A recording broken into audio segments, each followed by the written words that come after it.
श्रोताओं, आज हमारे स्टूडियो में मेरे साथ हैं भंवरलाल जी जाट।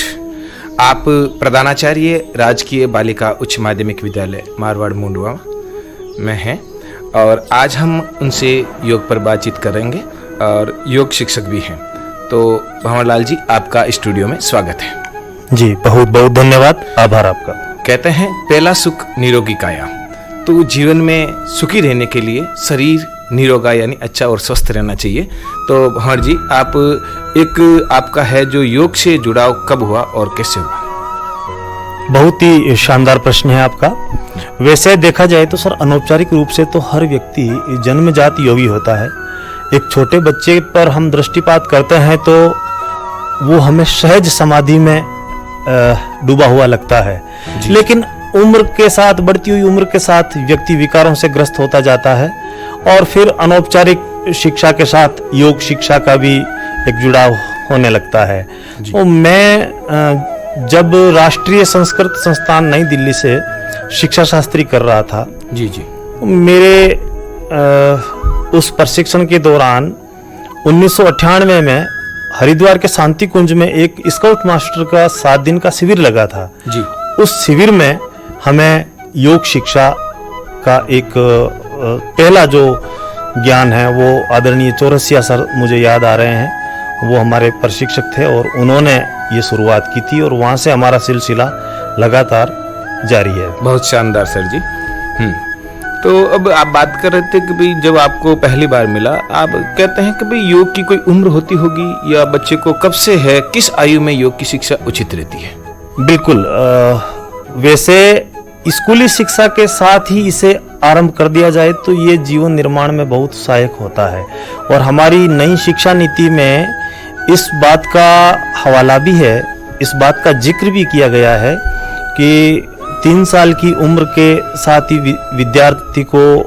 बच्चे को विद्यार्थी के रूप में भेज करके और उसको खेल खेल में शिक्षा दे करके आगे बढ़ाने का जो हमारा 2020 की शिक्षा नीति है, उसमें जो प्रावधान है उसमें योग शिक्षा को शामिल किया जाए अनिवार्य रूप से, तो मैं समझूंगा कि ये बहुत अच्छा होगा, क्योंकि छोटे बच्चों का मन कोमल होता है और कोमल मन वाले बच्चों पर ये विद्या बड़ी कारगर होती है। आपने कहा कि भाई नई शिक्षा नीति, उसमें ऐसा भी एक प्रावधान है कि शिक्षा बिना बोझ की।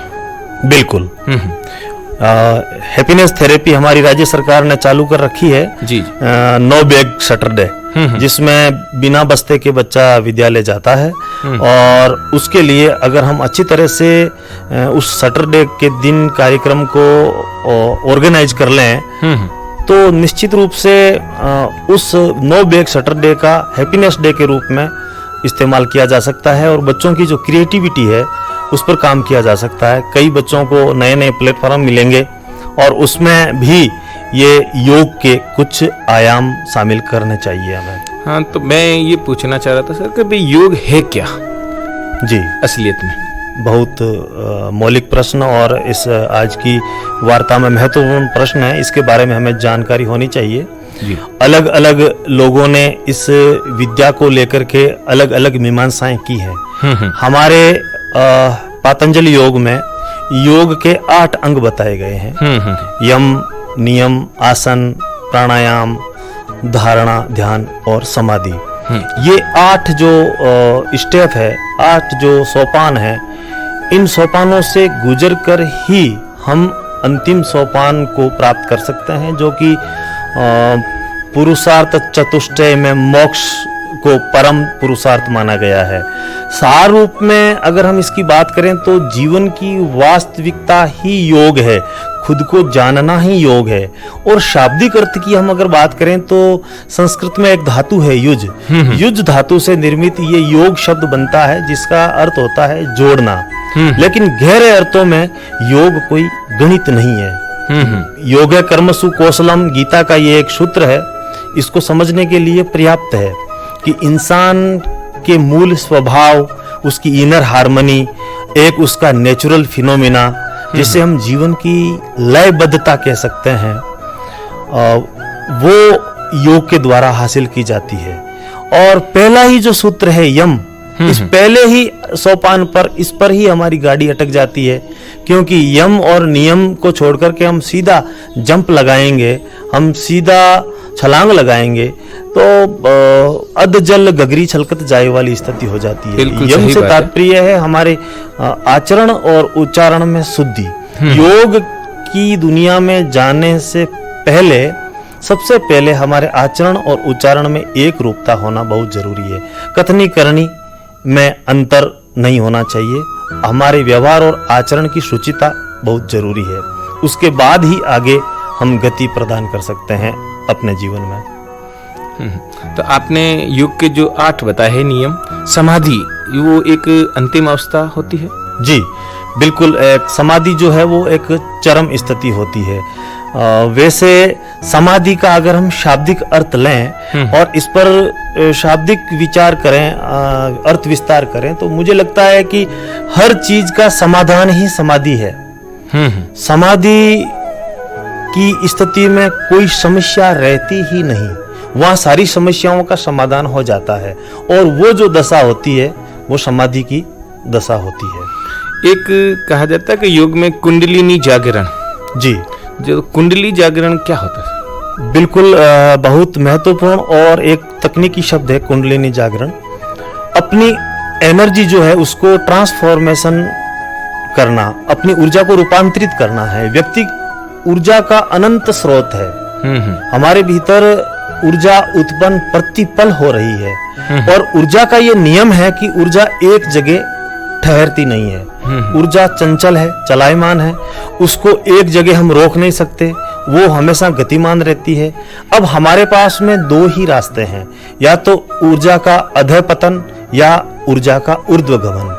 तो जो लोग अपनी ऊर्जा को रचनात्मक और सृजनात्मक दिशा में लगाते हैं, उन लोगों की कुंडलिनी एक संकेतात्मक शब्द है जो कि मूलाधार, स्वादिष्ठान, मणिपुर, अनाहत, विशुद्धि, आज्ञा चक्र और सहस्रार तक की यात्रा हमें करवाती है, जो कि बैकबोन हमारी होती है, रीढ़ की हड्डी। उसके रास्ते हमारी जो शरीर है इसमें शक्ति के केंद्र हैं और शक्ति के केंद्र जागृत होते हैं।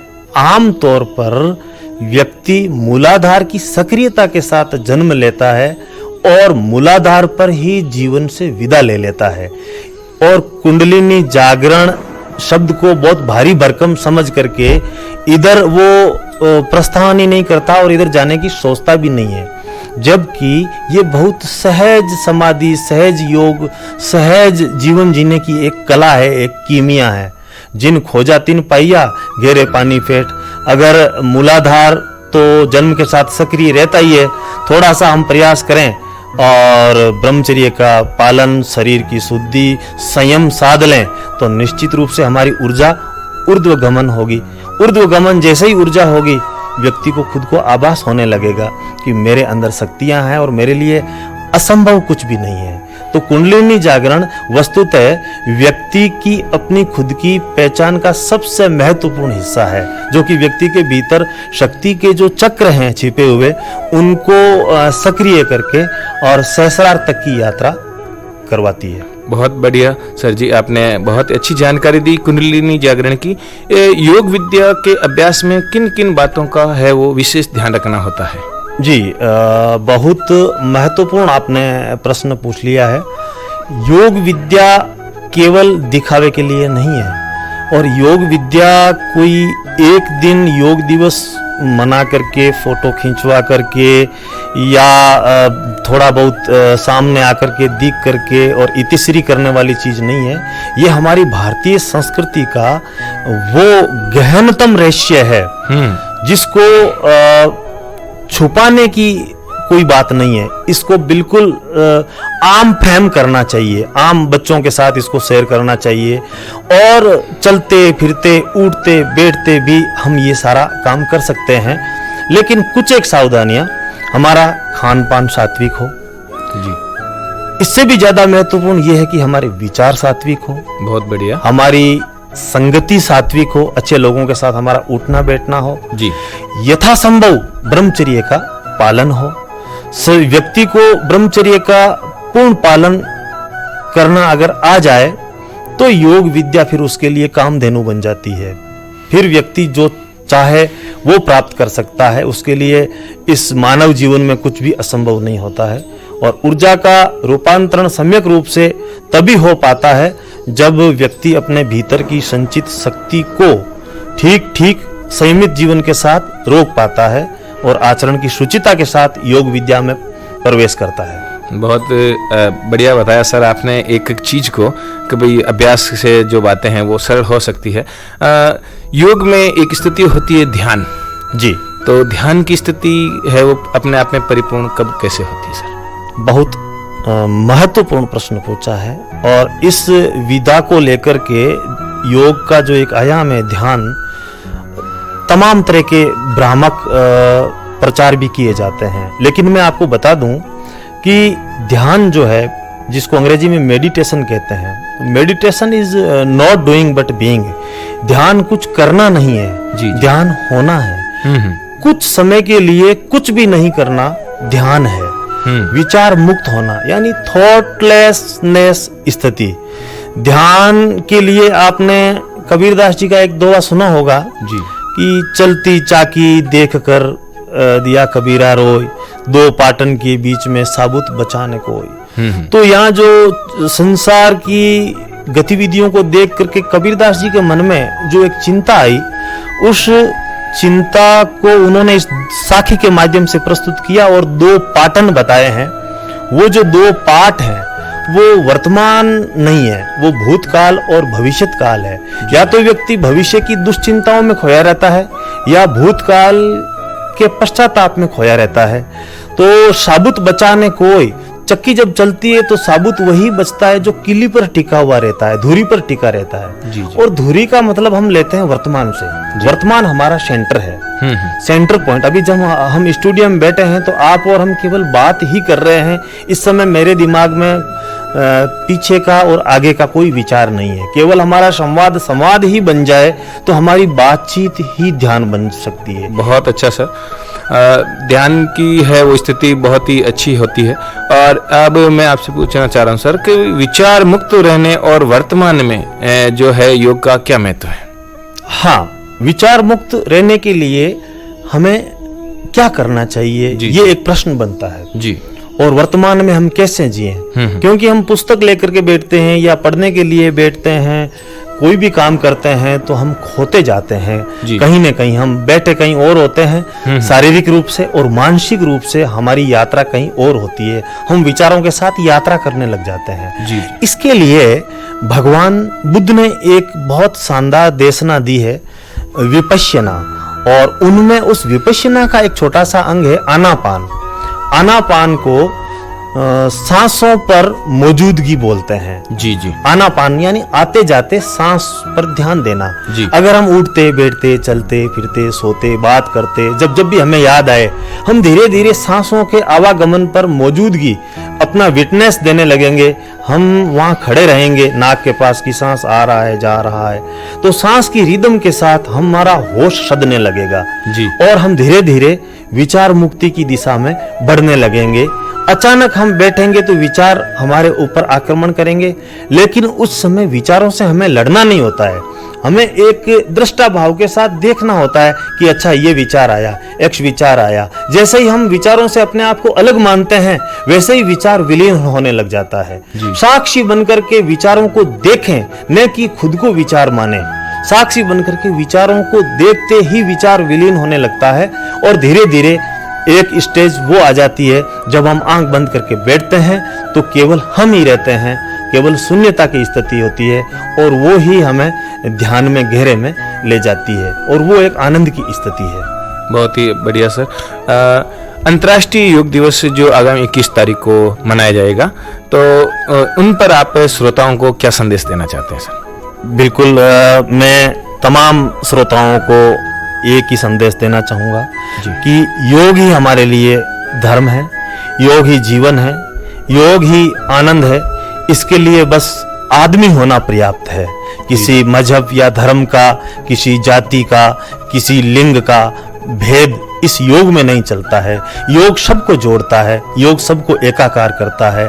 आदमी को छोड़कर सारा जगत, चराचर जगत, प्रकृति पूरी की पूरी योग के रिदम में है, चाहे वो चंद्रमा है, चाहे वो सूरज है, चाहे वो पक्षी हैं, चाहे पहाड़ है, चाहे नदियां हैं। इसलिए मेरा सबसे एक ही निवेदन रहेगा कि एक दिन के लिए फोटो ना खिंचवाइए, एक दिन के लिए फोटो ना खिंचवाइए, थोड़ा सा खुद के भीतर जाइए, झांक कर अपने भीतर मेरे दोस्तों देख लो, योग को नियमित रूप से अपनाइए। बहुत बढ़िया, बहुत ही बढ़िया सर जी। आज आप पधारे और स्टूडियो में आपने योग की शिक्षा की जानकारी दी। धन्यवाद। बहुत बहुत धन्यवाद। साधुवाद।